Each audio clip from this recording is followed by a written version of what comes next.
We're back with another edition of Bad News, the media criticism show the right deserves, and frankly, the left deserves it too. I'm Kylie Zempel. And I'm Ben Weingarten. And today we have a few stories for you. Of course, it's a day ending in Y, so there's plenty of bad news to go around. This week, probably the biggest story, the biggest media botch, has to do with a story that is 1 full year old. This time last year, we were treated to glaring headlines about a Donald Trump photo op and Donald Trump's Secret Service and law enforcement there in Washington, D.C., clearing what we were told were peaceful protesters out of Lafayette Park so that Trump could have a photo op in front of St. John's Episcopal Church holding a Bible. And this week, that media completely crumbled when we got a report from the Inspector General's office. So let's take a look at the media coverage at the time and then watch it all break down. Now, you might wonder why were they ordered to move on protesters at that moment? Obviously, the president wanted a photo op.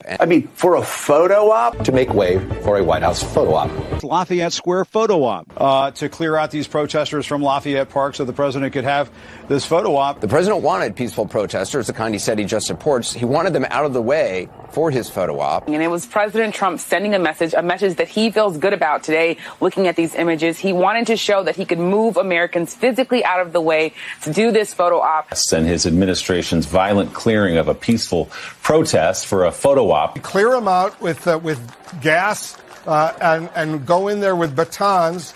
And they do so for the simple reason that the president wants to walk across Pennsylvania Avenue through Lafayette Park to go have a photo op. Even if it meant tear gassing peaceful protesters, hitting them with flashbangs, pepper spray, and rubber bullets, somebody handed the president that Bible, and then he stood there, and that was it. That was the photo op. The force was used, as I said the day before, to clear the president's way to St. John's Church for that photo op. There is 100% zero correlation between our operation and the president's visit to the church. Tonight, a jarring new report on that incident. The Interior Department's Inspector General says the Park Police did not clear Lafayette Park for then-President Trump's trip to St. John's Church, but did it to allow a contractor to install a security fence around the White House.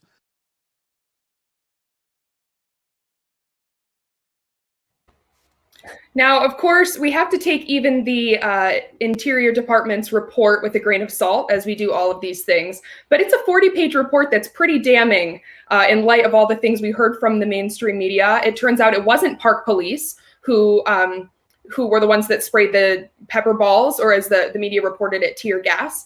And it turns out it was actually Mayor Bowser's D.C. Police that were doing all of that. Ben, what are your thoughts on this, and why does it matter that the media got it wrong? Well, I'm just sitting here laughing about this, but it's really no laughing matter, the propagandistic nature of what was just covered there. And of course, our viewers, I am sure, were reading Molly Hemingway at the time, who had this story right back then. It continues to be corroborated today about what actually transpired. And what I think this is a perfect representation of is the fact that the media has a narrative that it wants to hammer home. And that narrative is this: the bad orange man is an authoritarian. And look, he's willing to weaponize his forces for political gain. Even though, of course, if it was, in fact, that a president had tear gassed people, peaceful protesters, for a photo op, that would destroy whatever candidacy they had, which is, of course, part of the point of the entire propaganda effort that we saw there. But really, look at how the opposition acted throughout the entire 4 years of the presidency, prior to the presidency, and now subsequent as well. I mean, who weaponized the intelligence services, the national security apparatus? In terms of the propagandistic media, you want to talk about state media? That was state media on display right there last summer when this narrative was put forth regarding the clearing of Lafayette Square and the like. And then if you look at who has actually acted violently consistently, of course, it's been the left. The left likes to talk about, well, only 7% of the BLM protests last year were violent, but you're talking out of hundreds and hundreds of events around the country. So you're talking a substantial number. And of course, we know multiple $1 billion in damage and 24 people dead at least, and arrests and the like. So the projection here is just remarkable. But what it shows about the media at core is that the media cares about one thing and one thing alone, and that is power. And it betrays that it cares about that power when it has a narrative and it tries to grab onto any potential data point it possibly can, even if the facts completely undermine the narrative that they're trying to put forth and the way they're trying to frame an event, if it serves their political agenda, their ideological agenda, which ultimately accrues to their benefit in terms of their personal power. So this is once again another narrative that we find out months later collapsed. It was knowable at the time and for months subsequent that it appears that everything that the media essentially was trying to frame around this story was false. But once again, you never want to let the facts get in the way of a good narrative. And I think that is the hallmark of our benighted corporate media today. Yeah, that's right. Well, you make a good point about just the long list that we can add this to. I want to pull up a tweet from Greg Price where he documented just a few of these media lies. Trump gassed protesters for a photo op. Trump is ignoring Russian bounties on our troops. Trump called soldiers suckers. The lab leak is a conspiracy. There won't be a vaccine by the end of the year. It's not safe to open school. All of these were lies, and the list goes on and on. Here's another one about the Hunter Biden story being Russian disinformation, DeSantis being evil, the Georgia fraud story. It goes on and on. And there are real tangible ramifications to these lies. Not only was the Lafayette Park debacle during a very critical time when there was actual news to talk about, not the least of which was cities burning and the kickoff to what would turn out to be our summer of rage. Those protesters were not peaceful, and they were not just in Washington, D.C. I mean, we were seeing these rioters go from Minneapolis to Portland and really all around the United States. And instead, we were treated to multiple news cycles about the Donald Trump photo op. I want to highlight another ramification of this that Drew Holden brought up on Twitter. I'm just going to pull that up quick. Here's what he says. You may wonder what the impact of getting this wrong was. I would recommend reading the inimitable David Shore on polling. The real inflection point in our polling was the Lafayette Park incident. That's when support for Biden shot up, and it's been pretty steady since.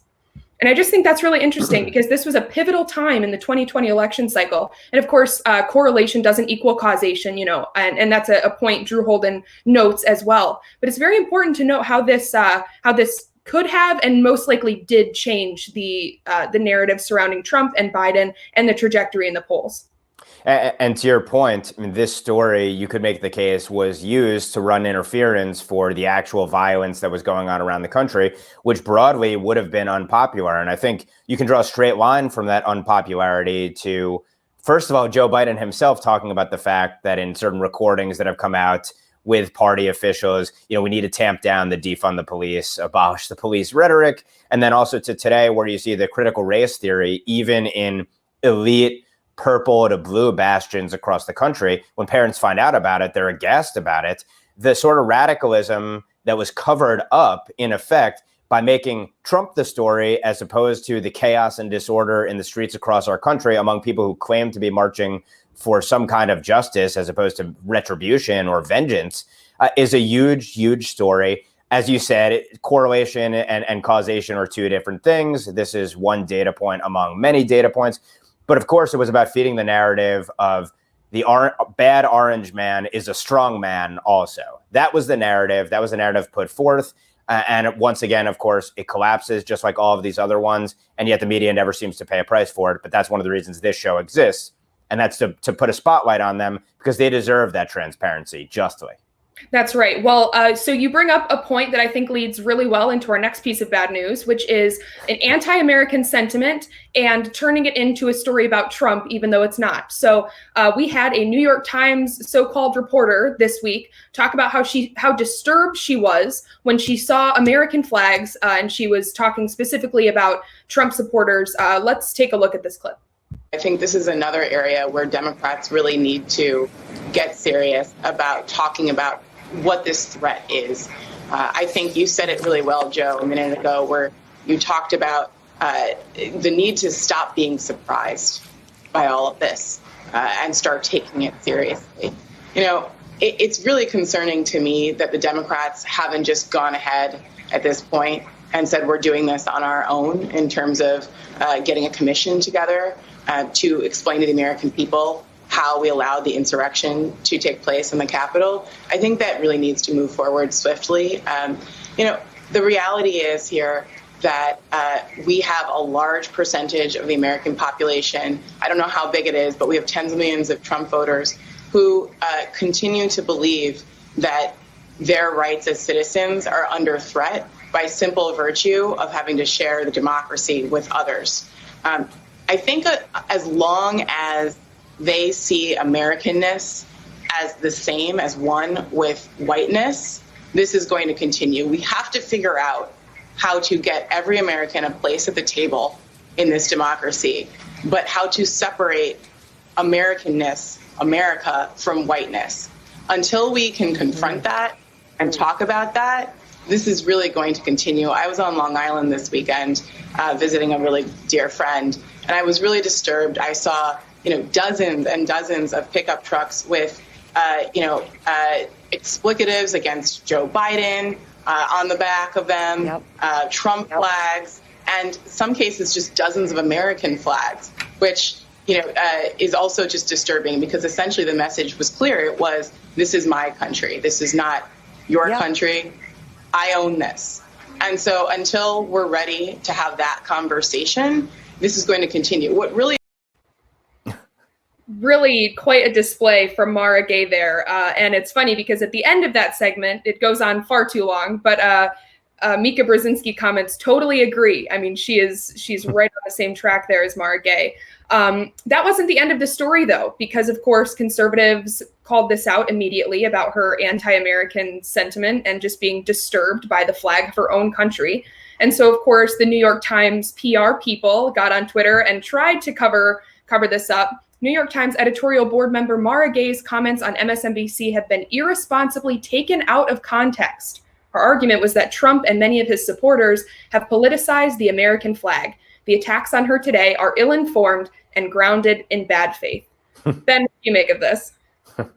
It's a really remarkable statement when you consider that I believe her exact words were about equating Americanness with whiteness, which who is politicizing patriotism, love of country, what America means? It's the New York Times editorial board member right there. It's simply breathtaking that she equates the American flag with whiteness and presumably bigotry and irredeemable nature, evil, deplorable, etc. I mean, not surprising, I guess, from New York Times editorial board member when you consider the content that her paper runs and what opinions it won't run and what opinions it does choose to run. Or it go back to the 1619 Project itself, which was riddled with lies, well documented, yet put forth as the narrative about American history being founded and conceived in sin and sinning ever since. So on the one hand, it's sort of dumbfounding to witness that. And I bet you that in reality, she was just shocked that she was out in the Hamptons and she saw that there were patriotic Americans out there. Just aghast. How could anyone believe it out on Long Island? But setting that aside for a second, one of the things that Emily likes to bring up a lot is that this really depicts perfectly the chasm between America qua America, what the country believes in and is about, and how alien being patriotic and pro-American is to our elites who live on the coast and populate newsrooms like the New York Times' newsroom, probably in Manhattan. But more broadly, again, going back to the narrative itself here, the narrative that they want to cast, and she's pretty upfront about it, you don't even have to really read between the lines to see it, is that tens of millions of Americans, in her view, are anti-democratic, are racist, bigoted, etc. And thus something has to happen. Something needs to be done. And so it's about toxifying and smearing roughly half the country. And it betrays a lack of objectivity, a lack of understanding of her fellow citizens, and once again, the projection of our media all rolled up into one. And how could someone like that possibly be trusted with covering the country in a sober and objective fashion when you see that sort of completely bad faith analysis that's completely ignorant of what people actually believe? I mean, it would have been something for her to actually go up to and interview any of the people who had the evil American flag on the back of their truck and actually talk to them about what they think that the flag stands for and what they believe about the country. But you know that she would never ask that question. And it's clear because she's so ignorant of the beliefs, evidently, of half the country.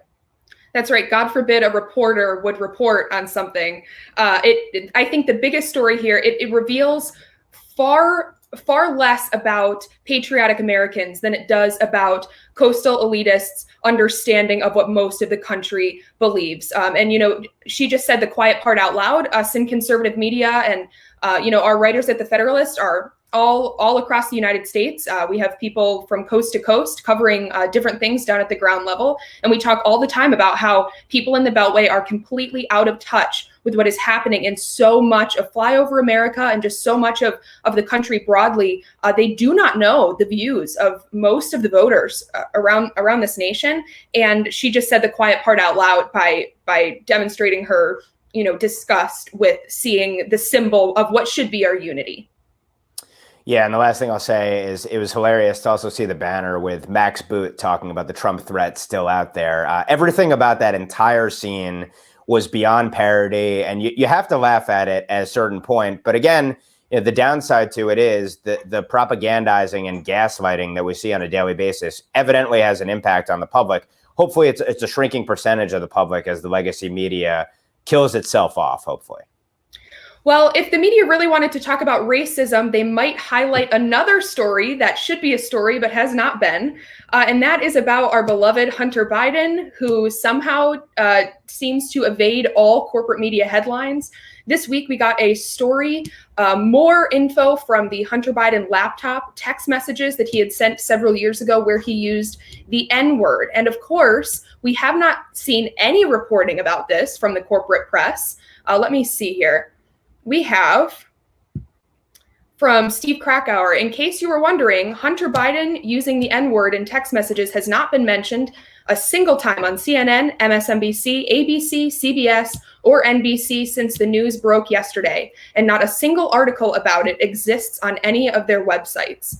And I did a quick search before we started this show, and it's still not being covered by the corporate press, which is just truly remarkable. They like to pretend that this laptop doesn't exist and that the president and his family don't have any issues that they probably need to talk about. Instead, they would rather, talk about how racist Trump supporters are with their American flags. But this is just incredibly interesting, particularly in light of how the corporate press handles when completely non-famous people use the same language. Gabe Kaminsky wrote this week in the pages of the Federalist, corrupt legacy media outlets like the New York Times publish 2,500 words when a high school cheerleader used the N-word, but are suddenly silent when the president's son uses the same racial slur. What do you think about this? Yeah, mere mortals have their lives ruined if they say pretty much anything that can be perceived as beyond the pale, which is an increasing array of language today or ideas to even be conveyed, let alone something that's overtly bad by any standard like this from Hunter Biden. And I was waiting for the national conversation on race to get kicked off again over the Hunter Biden text, but apparently it's not to be. And it also occurred to me that when Joe Biden was talking about how now he reports that the greatest threat to the world or to America is global warming, when yesterday was white supremacy, well, maybe it had something to do with Hunter Biden's remarks. And also worth noting when it comes to Joe Biden, this is a guy who eulogized Robert Byrd, former Klansman. So let's put it all in its proper context. On the one hand, I think that Hunter Biden is sort of the shiny object for people to chase. In some ways, he is a tragic figure if you just look at it from the perspective of how in every single way his life has been so disturbing. But on the other hand, this also provides even further cover and distance from the other reporting about Hunter Biden, which are all of his business dealings with shady oligarchs from countries like Russia, Romania, Kazakhstan, I believe, Ukraine, and several other countries. Communist China, the greatest adversary of them all, and the intersection of his purported business dealings with what Joe Biden was doing as then vice president, and then what the impact is on Joe Biden today, the appearance of corruption and influence peddling, whether or not Joe Biden himself was introduced to any individuals or policy was at all impacted based upon Hunter Biden's so-called business dealings, oftentimes quite lucrative, apparently. This is really, as I've said from day one, and I wrote about this at the Federalist, at least a couple of years ago, talking about the fact that this is a national security threat. This is a national security issue in many ways. When you talk about the now president's son having had all of these dealings with figures that potentially puts him in a compromising position and potentially compromises the commander in chief of the United States. So, you know, on the one hand, this is a real story, and that the media isn't covering this story itself is just another indictment of it. And this once again reflects what I've called repeatedly the hermetically sealed presidency. But on the other hand, it also provides more fodder that distracts from, I think, even the bigger points regarding Hunter Biden, which is the national security implications of it. And the last point I'll make briefly, and maybe just as a little tease here, is, you know, this week I had the honor and privilege of interviewing former President Trump. And one of the things that he talked about during that interview was the fact that essentially our whole ruling class has been compromised by communist China. And he basically said, I'm paraphrasing here, that Joe Biden can't be counted on to do anything with respect to communist China because he's been totally compromised by them. And I think in large part he's referring, or at least in part, he's referring to Hunter Biden. But then if you look at the long record, of course, of Joe Biden's career, he's bent over backwards at almost every turn for communist China as well. So there's a lot about Hunter Biden, but really Hunter Biden himself is the smaller story than the broader one, which are national security implications of his dealings. And the fact that he's a disturbed individual and that he's said and done things that would cancel mere mortals is just kind of the cherry on top of it all. Right. Well, in Hunter Biden, I mean, it's not even, I mean, the whole China thing in Ukraine is a huge story, but it's not just foreign dealings either.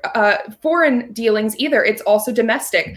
We watch the corporate press not pay any attention really to the Hunter Biden's, you know, gun lying on the ATF form about his drug use. And now Biden has nominated David Chipman to head the ATF. And we don't have any answers about whether he would be willing to investigate what is probably a felony of Hunter Biden lying on this background check forms. It has so many implications. It's not just about not, you know, digging into the president's family life. It has real implications for American foreign and domestic policy. And that's a huge concern. And the media's complete lack of interest in Hunter Biden it's truly egregious. Yeah. And the point about Hunter Biden, just, you know, nobody talking about that, but just normal Americans being canceled is one of the worst parts of this. The fact that this week the media was more interested in talking about the difference between the first lady's coats that they wore, you know, Jill Biden wearing love on the back of her coat versus Melania Trump wearing the, you know, stick it to the media, I don't care, do you jacket when she was the first lady. It's not that they don't care about the president's families either. They're covering it. They're just not covering what's actually news. Yeah, and of course, obviously, the double standard in terms of how mere mortals get destroyed, but protected members of the ruling class like Hunter Biden don't. And obviously, of course, you know, if this was Don Trump Jr. or any Trump family member, you know, not only would we be having a national conversation about race and how the Republican Party is evil and bigoted and worse, but, you know, we'd be talking about impeachment probably as well. And that's not even a joke. I mean, it's a flippant comment. But we're pretty much there at this point. And it once again, I think it demonstrates in part the overreach of the media to some extent, that they are just so myopic and invested in their narratives that what they choose to suppress versus what they choose to endorse is just so laughable when you understand the full context of it, that it really marginalizes themselves. But on the other hand, again, if you're not constantly kind of bathed in this propaganda and aware of everything that's going on that they do not cover, it'd be very easy to fall into the trap of believing what the media puts forth. And that does have real world implications, usually detrimental ones. That's right. Well, since we're talking about the president, let's flash back to the former president. You teased this a little bit earlier in the show, but I just want to call your attention to Ben's exclusive interview with Donald Trump, which you can find over on our website at The Federalist. This is particularly about the Wuhan lab leak. Interesting story, and you should definitely go check that out. Also, please like and subscribe wherever you watch the show. Follow us on Twitter at FDRLST. Subscribe to our YouTube channel. And I'm sure there will be plenty more bad news this week. So until then, be lovers of freedom, anxious for the fray, and we'll see you here next time.